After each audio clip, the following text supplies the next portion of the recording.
우리 한번 제목을 보겠습니다.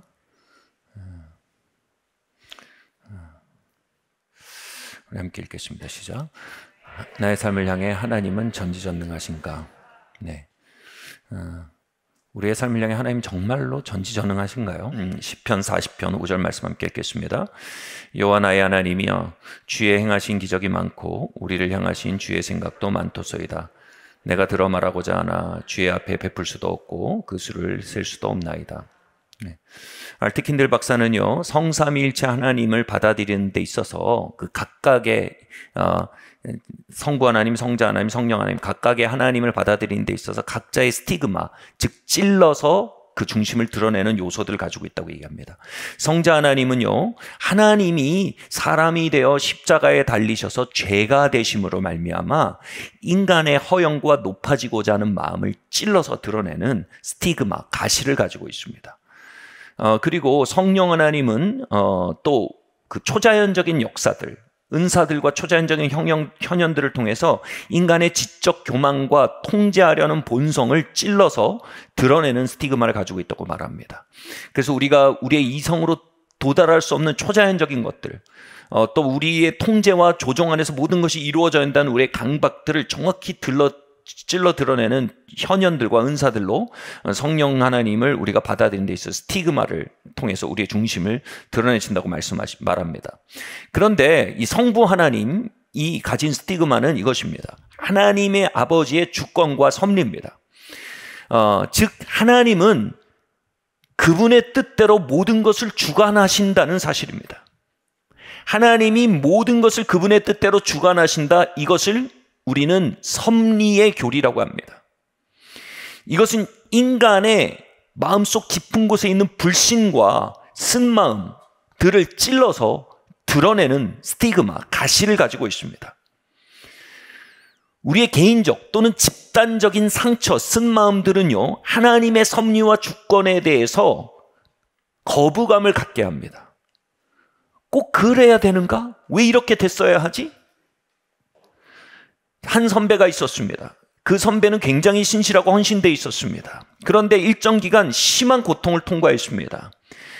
마음을 열었던 대상에게 심각한 배신을 당하고 버려지고, 그리고 마음이 깨질 뿐 아니라 몸까지 망가질 정도로 큰 상처를 입었습니다. 그렇게 진짜 상처 입은 짐승처럼 신음하던 그 선배의 눈빛을 기억합니다. 그는 이렇게 말했어요. 나는 하나님이 모든 것, 나의 삶의 세세한 것을 다스리고 계신다고 믿었어.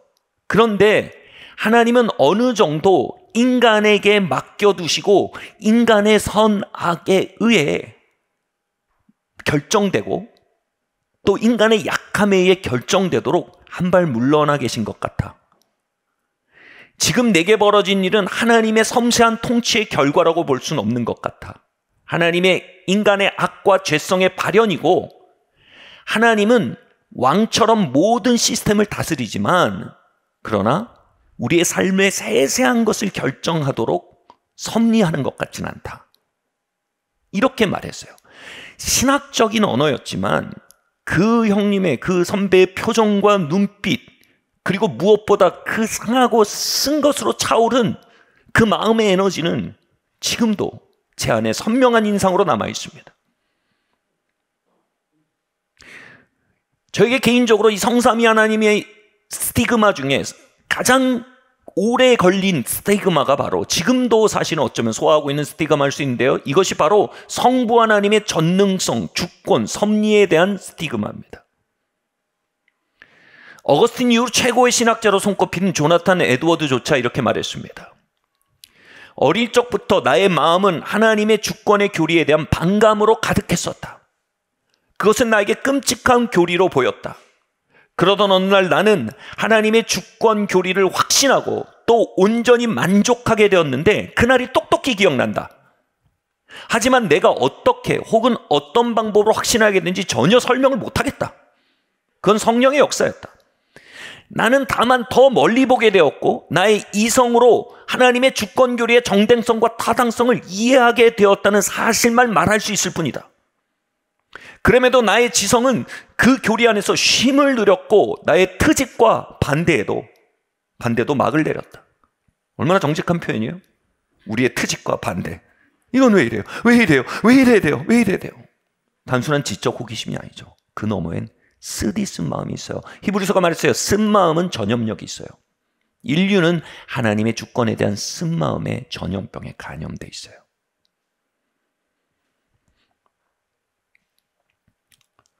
그 교리는 종종 지극히 유쾌하고 환하고 달콤한 모습으로 나타나곤 했다.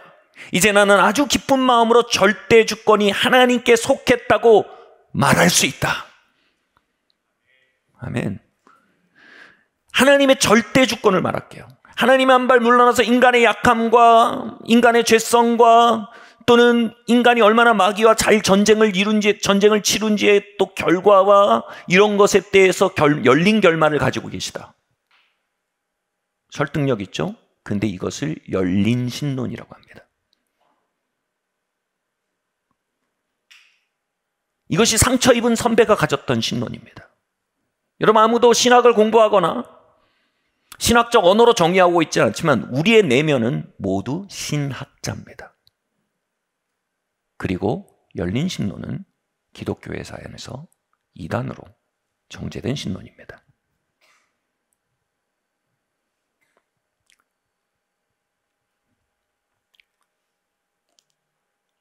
제가 은사주의를 가지신 분들과 교류하고 또 배우기도 하는 면도 있지만 제가 같은 배를 탈 수 없는 요소들이 있어요. 은사주의에 계신 분들 중에 이런 열린 신론을 사실상 가지고 계신 분들이 굉장히 많아요. 이거는 여러분 심각한 교리적 오류입니다.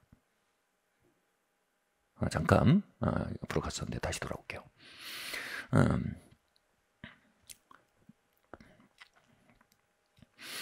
하나님의 절대 주권, 열린 신론을 깨뜨리는 절대 주권을 보여주는 구절이 있어요. 이겁니다. 참새 2마리가 한 아시아리온에 팔리지 아니하냐. 그러나 너희 아버지께서 허락하지 아니하시면 그 하나도 땅에 떨어지지 아니하리라. 2마리가 한 아시아리온인데 도매급으로 파는데 장사치도요. 하나님은 도매급으로 다루신 게 아니고 그 중에 또 쪼개서 하나까지 다 개입하신대요. 하나님 그 한 해에 대해서 결제하신다는 거예요. 때와 방법과 그의 길들에 대해서 하나님 결정하신다는 거예요. 하나살이온도 안 되는 참새를요. 너희에게는 머리털까지 다 세신 바 되었나니 두려워 말라. 너희는 많은 참새보다 귀하니라. 하나님의 유머예요. 너희는 많은 참새보다 귀하니라. 여러분, 이 말에 너무 은혜 받지 마세요. 하나님이 약간 비꼬시는 거예요. 그만큼 우리의 마음은요, 열린 신론의 쓴 마음에 장악되어 있기 쉽다는 겁니다. 어처구니 없다는 겁니다. 참새가 떨어지는데 표면적으로는 강한 강풍의 영향으로 떨어질 수도 있습니다.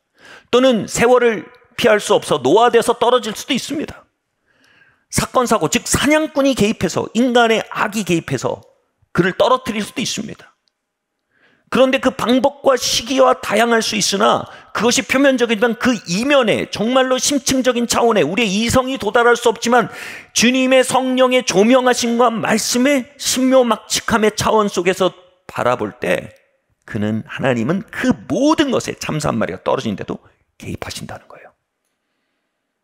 다양한 법칙과 운명의 요소가 표면적으로 나타나지만 이면적으로 그분이 모든 것을 주관하신다는 겁니다. 하나님은 다스리십니다. 하물며 우리의 삶의 모든 것을 주관하시지 않겠느냐. 이 말은 셋 중에 하나입니다. 한 가지는 수사학적 표현 중에 표현으로 볼 수 있는 겁니다. 영어로 워드플레이라고 합니다. 말장난이죠. 두 번째는 과장입니다. 말장난의 다른 표현이죠. 세 번째는 진실입니다. 주님은 우리와 워드플레이를 하기에 성경을 쓰지 않으셨습니다. 주님은 하늘의 진실을 우리에게 계시하기 위해 우리의 좁은 간장종지 같은 심령 속에 태평양보다 더 큰 하늘의 진실을 쏟아붓기 위해 성경을 쓰셨습니다.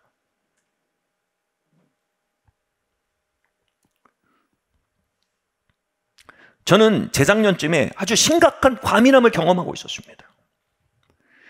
당시 학교는 확장을 필요로 하고 있었습니다. 교회도 확장 이전을 해야 됐었습니다. 그런데 교회 정서는 나오지 않고 학교도 더 이상 진보할 수가 없어서 이 장소를 구할 수가 없는데 마침 저희 구이동 성전 학교가 쓰고 있는 건물 바로 옆 건물이 임대로 나온 겁니다. 정말 수년에 한 번 나올까 말까 한 기회였습니다. 그걸 임대해서 별관으로 쓰면 어느 정도의 해결이 될 수 있는 상황이었습니다. 건물주를 만나서 구두로 합의를 했습니다.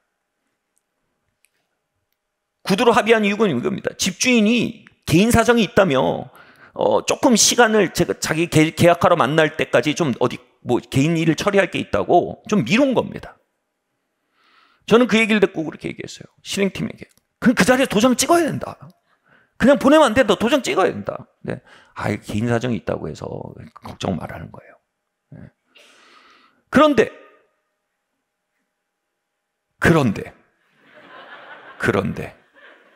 4일 뒤에 다른 사람이 나타나서 건물주는 그 사람과 계약을 해버린 것입니다. 그 이야기를 듣고 오랫동안 건물 문제로 과민해졌던 저의 마음은 절망으로 바뀌었습니다. 3일 동안 실행팀에 대한 비판이 마음속에서 계속되었습니다. 밀어붙여서 그 자리에서 개인의 계약을 했어야 한다. 그 자리에서 했어야 된다. 내가 그 자리에 있으면 그렇게 하지 않았을 것이다. 모든 걸 내가 해야 된단 말인가. 3일이 지나고 두 번째 조금 더 영적인 생각이 들었습니다. 이건 마귀의 역사다. 원수 마귀가 이 학교와 교회의 운명을 향해 부르심을 향해 발걸음을 내딛는데 방해하지 않을 리가 없지 않은가. 우리가 조금 더 기도했어야 한다. 이 중요한 과업 앞에 우리가 너무 편안하게 있었던 것이다. 신발끈을 고쳐매고 영적 전쟁을 이행했어야 한다. 3일 정도 하다가 마침내 다음 3일은 이렇게 했어요. 어떻게 우리 성도들이 덜 기도한 문제겠는가? 어떻게 우리 실행팀이 덜 일한 문제인가? 이건 건물주의 변덕이다. 어떻게 사람이 그럴 수 있는가? 정말 사람 믿을 거 아니구나. 나머지 3일을 그렇게 보내고 있었습니다. 마음속에서 정말 괴로웠습니다. 그런데 마음속에 있었던 진짜 질문은 이것입니다. 하나님, 이게 우리 실행팀의 어찌 보면 뭐랄까요? 연약의 결과입니까? 아니면 정말 영적 전쟁을 충분히 이행하지 못했기 때문에 마귀가 이룬 일입니까? 아니면 정말 건물주가 변덕을 부리고 의의를 지키지 않고 건물주의 죄성의 결과입니까? 아니면 하나님, 선하시고 온전하시고 전능하신 하나님께서 이 모든 것 너머에서 통치하시고 다스리시고 이끌고 계신 겁니까? 하나님 보여주십시오. 하나님 보여주십시오.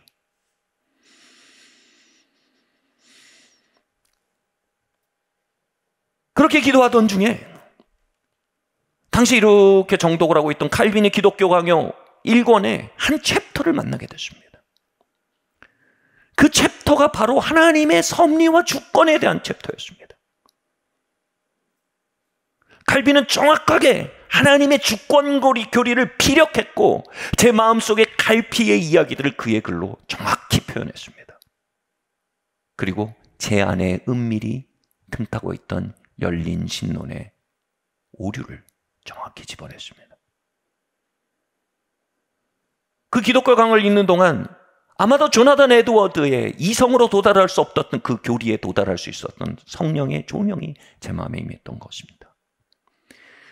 성령께서는 이렇게 감동하시는 것 같았습니다. 그 얘기를 통해서 너희의 연약함도 마귀의 책략도 사람의 악함도 너를 향한 나의 주권을 좌절시킬 수 없다. 그 모든 것조차도 내 주권과 섭리를 이루어가는 빚어나가는 나의 끌과 망치와 도구일 뿐이다. 제 마음속에 질문이 일어났어요. 하나님, 기왕이면 좀 더 이쁜 망치, 명품 끌, 최첨단 칼로 빚어나가시면 좋잖아요. 그럼 우리가 좀 더 행복하잖아요. 그때 이런 마음이 들었어요. 조각가의 영광을 드러낼 때 도구가 나쁠수록 조각가의 영광은 더 드러낸다. 도구가 좋으면 너한테는 더 행복할 수 있지만 하나님의 영광은 덜 드러난다. 하나님, 마귀라는 악한 도구, 사람의 연약함이라는 형편없는 도구, 사람의 죄성이라는 뒤틀린 망치를 통해서 하나님의 완전하심을 우리의 삶에 드러내시고 하나님의 전능하심을 과시하시며 하나님의 사랑을 우리 가운데 완성하는 하나님, 하나님, 당신 앞에 나의 열린 신문을 회개합니다. 당신의 주권을, 섭리를 받아들입니다. 결과적으로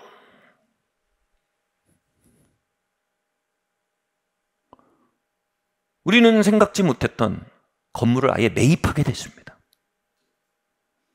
그리고 이 건물의 매입은 학교와 교회의 한 챕터를 여는, 이전에는 그려볼 수 없었던 그림을 그릴 수 있는 세계가 된 것입니다. 이제 말합니다. 건물주의 변덕에 하나님 감사합니다. 마귀의 책략에 있었던 마귀에게 말하고 싶습니다. 수고했다. 우리의 연약이 있었다면 이렇게 말하고 싶습니다. 하나님, 우리의 모든 연약 가운데 당신의 섭리를 더욱 의지하게 만드신 하나님, 우리의 연약으로 인해 감사합니다. 실행팀 용서하고 사랑합니다.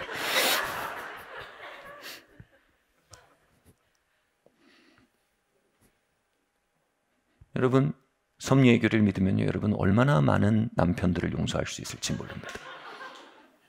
얼마나 많은 부부들이 아내들 용서하게 될까요?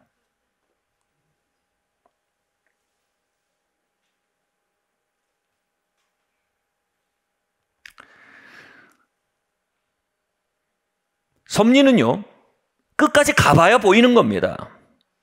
섭리는 과정 중엔 안 보입니다. 과정 중에는 섭리와 주권에 닿으려면 그걸 신뢰하는 방법밖에 없어요. 이해할 수가 없어요. 보이지가 않아요. 그러나 끝에 가보면 섭리가 이해가 되고 보여지고 선명하게 나타납니다. 알티킨들은요, 하나님의 주권과 섭리에 대한 책을 쓰면서 그 책 제목을 이렇게 지었어요. 끝날 때까지 끝난 게 아니다. 저는 남녀 관계에서 상당한 혼란을 경험했었습니다. 그러나 아내가 결혼식장에서 하얀 드레스를 입고 저에게 걸어오는 그 결혼식에서 저는 정말 많이 눈물을 흘렸습니다. 사진사가 왜 신랑이 우냐? 그리고 많이 놀렸습니다. 근데 운 이유가 있어요. 젊은 시절에 그 많은 혼돈의 시간들을 이제 끝에 와서 돌이켜 보니까 보이는 거예요, 그 섭리가.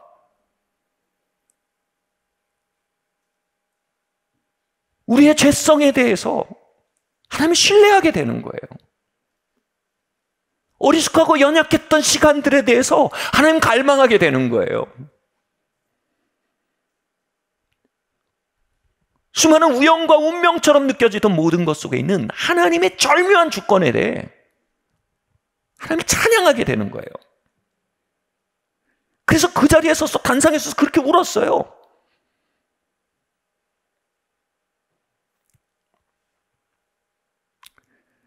그 과정 속에 있었던 오해와 회한과 불신이 후회되고 죄송해서 울었어요. 하나님의 섭리가 너무 아름다워서 울었어요. 제가 이 시간 저의 안녕을 걸고 간증합니다. 그날 제가 온 것은 아내가 예뻐서가 아니었습니다. 그날 제가 온 것은 하나님의 섭리가 예뻐서였습니다. 너무나 아름다웠습니다.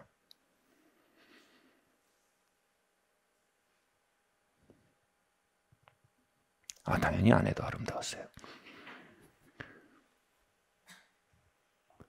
그 단상에 서 있는데 제 마음에 이런 감동이 계속 몰려왔어요. 다가올 시간 동안 너의 삶을 향한 섭리가 계속될 것이다.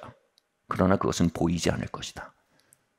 그러나 과정을 지나 결말에 이르면 너는 오늘과 같이 섭리가 보일 것이다. 너의 선택은 두 가지다. 네가 섭리를 보며 살 시간은 남은 90년 중에 1년이고 과정 속에 살 시간은 남은 90년 중에 89년인 거다. 너는 그 89년을 불신과 혼돈과 불안 속에 보낼 것이냐, 신뢰와 확신과 소망 속에 보낼 것이냐, 그것은 너의 선택이다. 그날 저는 저의 남은 시간들을 하나님의 섭리에 봉헌했습니다. 그래서 온 겁니다.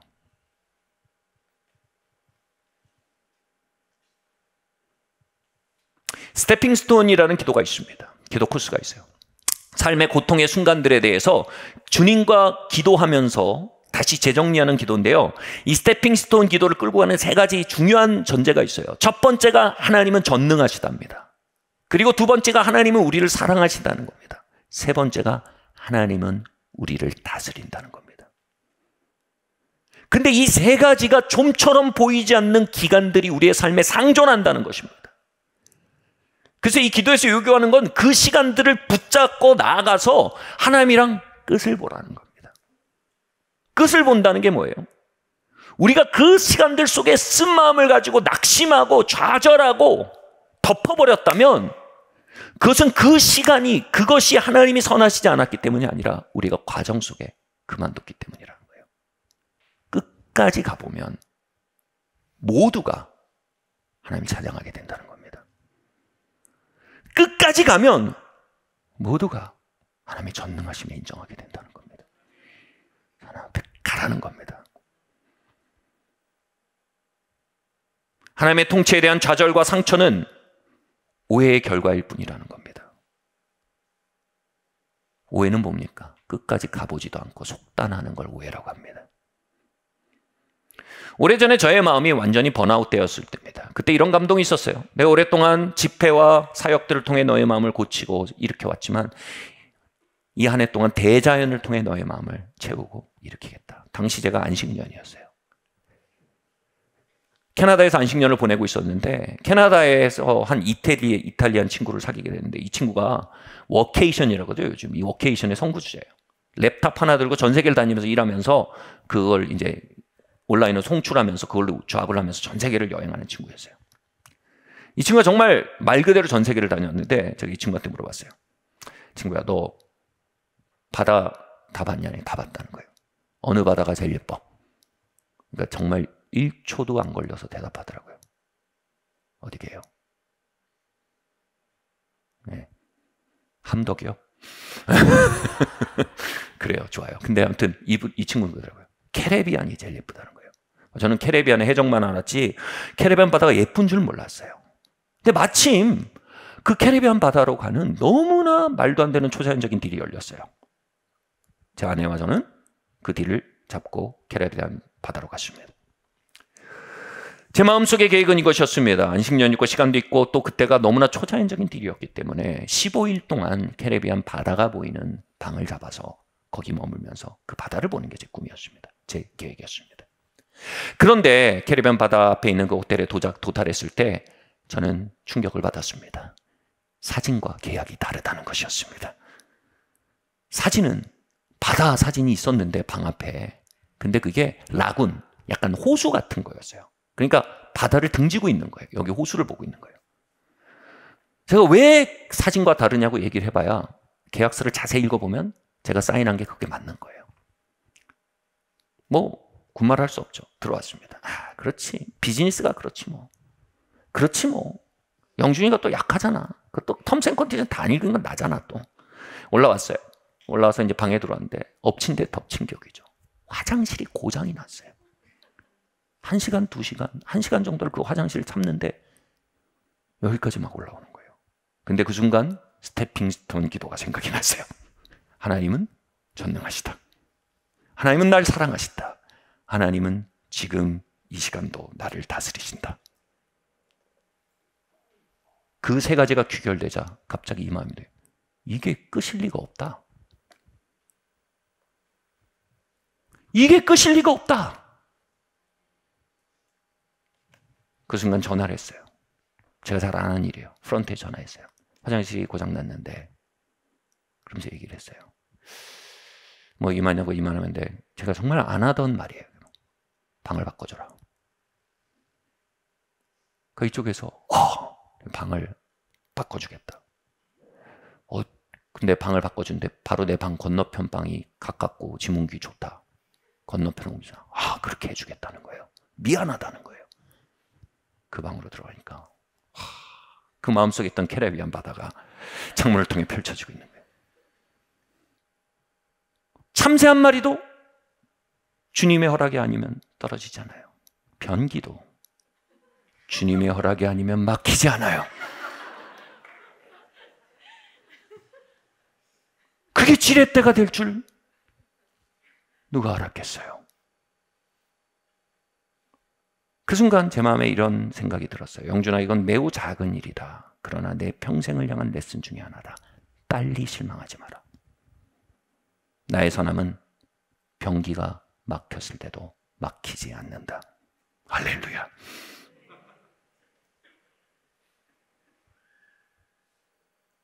그래서 교회에서 일할 때나 집안에서 일을 할 때 저는 이런 쪼의 말을 굉장히 자주 합니다.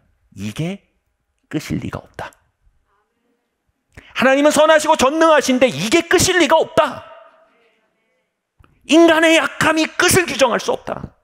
사단의 공격이 끝을 규정할 수 없다. 인간의 죄성이 끝을 규정할 수 없다. 나의 끝은 하나님의 선하심과 전능하심만 마침표를 찍을 수 있다.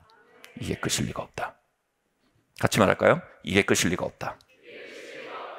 아멘. 여러분, 끝날 때까지 끝난 게 아니에요. 우리의 죄성은 이겁니다. 끝날 때까지 끝난 게 아닌데 실망해서 끝이라고 말해버리는 겁니다. 그럼 우리는 어떻게 끝날 때까지 끝난 게 아니라고 끝까지 갈 수 있을까요? 모세는 출애굽 중에 최악의 순간을 하나님 앞에서 경험하고 있었습니다. 이스라엘 민족은 금송아지를 만들어서 하나님을 배신했습니다. 하나님이 이스라엘 민족을 쓸어버리겠다고 하셨습니다. 중간에 낀 모세는 정말 극도의 스트레스를 받고 있었습니다. 심지어 모세는 하나님 앞에 이렇게 기도했습니다. 하나님, 저 사표 냅니다. 이거 안 합니다. 하나님이 그래, 말해봐라. 뭘 말하고 싶냐? 모세가 말했습니다. 하나님, 하나님의 얼굴을 내게 보여주십시오. 그럼 한번 끝까지 갈 수 있을 것 같습니다. 그럼 하나님이 하나님의 얼굴을 모세에게 보여줍니다. 여호와라, 여호와라, 선하시고 노하기를 더디하시고 자비하시고 그 영광이 끝이 없는 여호와로라. 그 하나님의 선하심을 모세가 먹고 마십니다. 냄새를 맡습니다. 이 구절로 만든 곡이 있어요. 그 곡의 마지막 가사가 아름다워요. 내가 당신의 얼굴을 볼 수 있으면 나는 끝까지 갈 수 있습니다. 누가 끝까지 갈 수 있습니까? 누가 사람의 죄성 앞에 좌절하고 끝이라고 말하지 않을 수 있습니까? 누가 사람들의 약함과 자신의 약함 때문에 여기까지라고 말하지 않고 더 갈 수 있습니까? 누가 마귀의 공격 앞에 여기까지라고 말하지 않고 더 갈 수 있습니까? 하나님의 선하심을 정기적으로 맛보고 있는 자들입니다. 그들은 말합니다. 내가 끝까지 가겠습니다. 그들은 마귀의 공격 앞에 말합니다. 이게 끝은 아니야. 사람들의 죄성과 배신 앞에 말합니다. 이게 끝일 리가 없지. 나의 연약함이 벌려놓은 만신창이 앞에 말합니다. 이게 끝일 리가 없어. 사냥개는요, 꿩을 쫓게 할 때 꿩 냄새를 잔뜩 맡게 합니다. 그리고 꿩 냄새는 찾아볼 수 없는 들판에 풀려집니다. 그럼 사냥개는 그 꿩 냄새를 찾아서 끝까지 갑니다. 모세는 예배 가운데 하나님의 선하심을 한껏 들이켰습니다. 그리고 그 선하심을 찾아볼 수 없는 사람의 배신과 막힌 병기와 교묘한 계약서와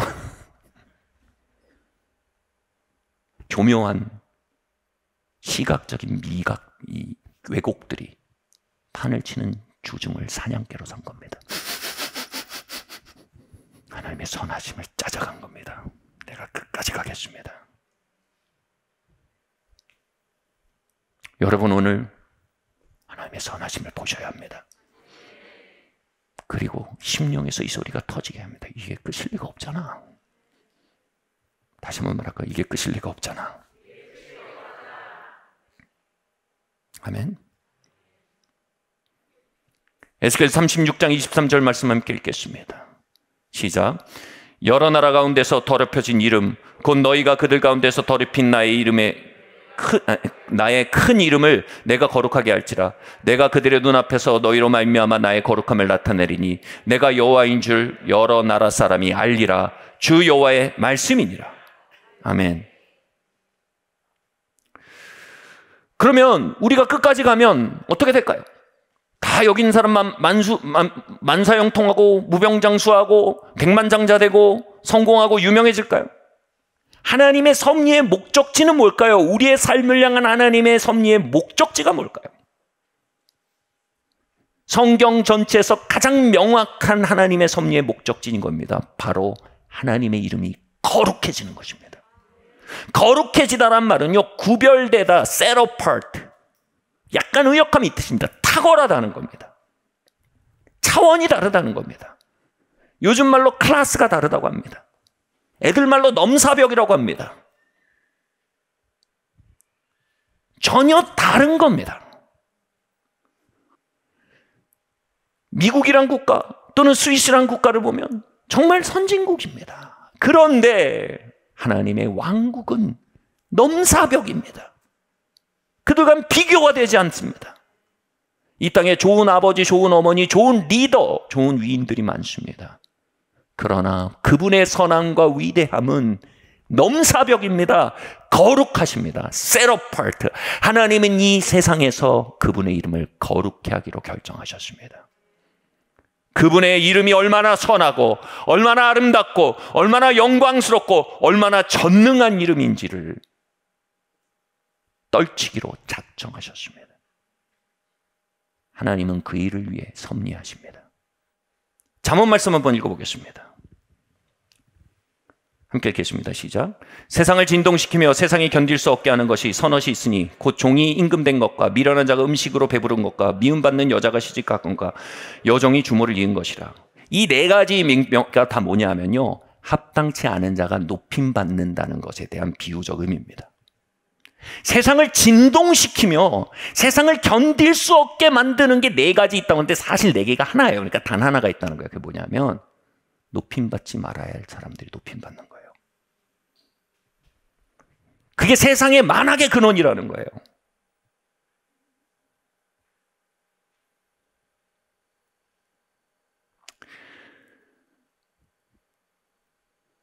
음란은 높임받을 가치가 없습니다. 그런데 음란의 아이콘과 음란의 문화와 음란의 상징들이 얼마나 높임을 받습니까? 그로 말미암아 세상이 얼마나 파괴됩니까? 잘못된 리더들, 뒤틀린 사람들이 얼마나 영향력과 인기를 가집니까? 그로 말미암아 세상에 파괴의 문이 열린다는 겁니다. 비루한 사상가들이 세상의 주목을 끕니다. 그로 말미암아 세상이 망가진다는 겁니다. 2차 세계대전, 그 온 세계의 파괴는 어디서 왔습니까? 히틀러는 PTSD 환자입니다. PTSD 환자입니다. 치료가 필요한 사람입니다. 병원이 합당한 자가 보좌 위에 앉은 것이 그 모든 파괴의 시작이었던 것입니다. 세상의 만악의 근원은 높임받지 말아야 할 것이 높임받는 데 있다는 겁니다. 그런데 질문을 바꿔봅시다. 왜 높임받지 말아야 할 것이 높임받습니까? 그 이면엔 훨씬 더 거대한 악이 있습니다. 높임받아야 할 이름이 높임받지 못하기 때문입니다. 마땅히 높임받아야 할 것이 높임받지 못하기 때문이며 마땅히 드높여야 할 것이 드높여지지 않기에 사자가 떠난 들판에 여우가 왕노릇하는 것입니다.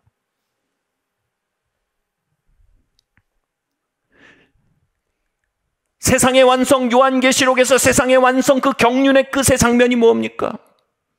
주는 존귀하신 분, 주는 존귀하신 분, 만물 주께 나와 주께 돌아가리. 영광 받으소서. 모든 부와 존귀와 지혜가 주님이 받으시게 합당합니다. You deserve. You are worthy of it all. 그것이 바뀔 때 세상이 바뀌는 겁니다. 그것이 바뀔 때 인생이 바뀌는 겁니다. 높임받을 것이 높임받을 때 회복이 있고 치료가 있고 미래가 있고 기적이 있고 능력이 있는 것입니다. 하나님은 우리를 사랑하셔서 그분의 이름을 온 땅 위에 높이기로 결정하셨습니다. 하나님은 온 세상을 사랑하사 그분의 이름을 온 세상 가운데 높이기로 결정하셨습니다. 그분은 그리스도의 몸된 교회를 사랑하사 그리스도의 몸된 교회 안에 그분의 이름을 높이라고 말씀하십니다. 그것이 우리의 돌파요, 우리의 치료요, 우리의 미래요, 우리의 비전입니다. 하나님의 이름이 높임받게 해주십시오.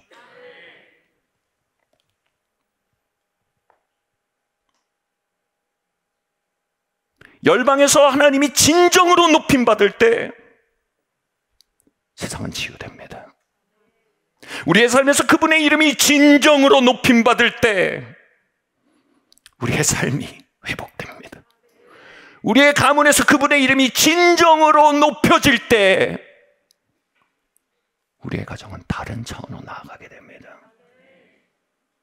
그러므로 사랑하는 성도 여러분, 그분의 이름을 높이는 일에 헌신하십시오. 이것이 그분의 섭리의 목적입니다. 역대하는 말합니다. 같이 읽겠습니다.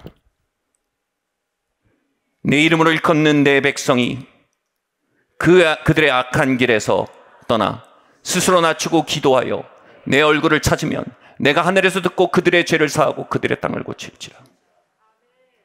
내 이름으로 일컫는 내 백성, 하나님이 우리를 고치시고 우리를 일으키시는 이유는 이겁니다. 그 방법은 이겁니다. 우리에게 하나님의 이름을 주십니다.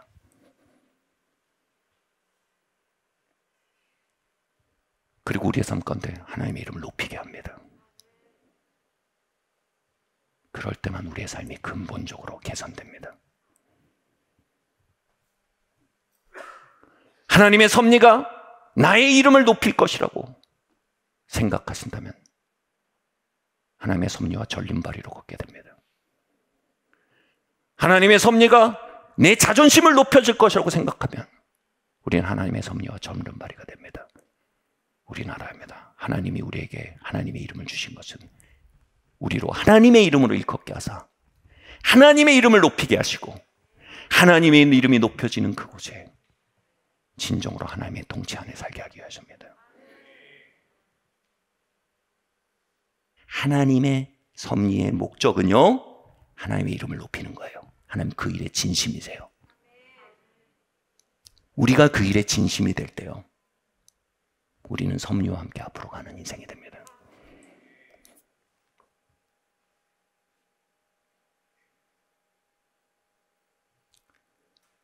하나님과 이스라엘 민족의 관계와 이스라엘 민족 운명 공동체 터닝 포인트가 있어요. 항상 이 기도와 함께 시작됩니다. 하나님, 당신의 이름을 기억하십시오. 선지자들의 이스라엘 안녕과 복지를 위해 기도하는요, 차원이 다른 얼라이먼트가 나온 기도가 있어요. 하나님, 하나님의 이름으로 출애굽시키신 백성 광야에서 죽으면 하나님의 이름이 열방 가운데 더러워집니다. 그 순간 맞는 거예요. 하나님, 하나님의 이름으로 일컫는 이 백성, 하나님의 선하심을 드러내시지 않으면 하나님의 이름이 열방 가운데 가려집니다. 얼라이먼트가 맞는 거예요. 자, 선지자들은요, 여러분, 하나님을 낚는 보이스피싱 기술을 알았을까요? 야, 이름을 써. 그럼 하나님 낚여. 그건 조종이에요. 기도라고 하지 않아요. 기도는 뭐예요? 하나님과 나의 영이 통하는 거예요. 그분의 이름에 헌신한 그분의 헌신이, 그분의 열정이 내 열정이 되는 거예요. 우리가 하나님의 이름에 헌신할 때 우리는 하나님의 섭리와 함께 가는 놀라운 인생을 배우기 시작해요.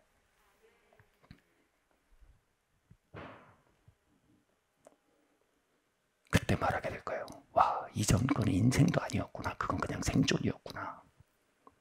이런 게 생활이구나.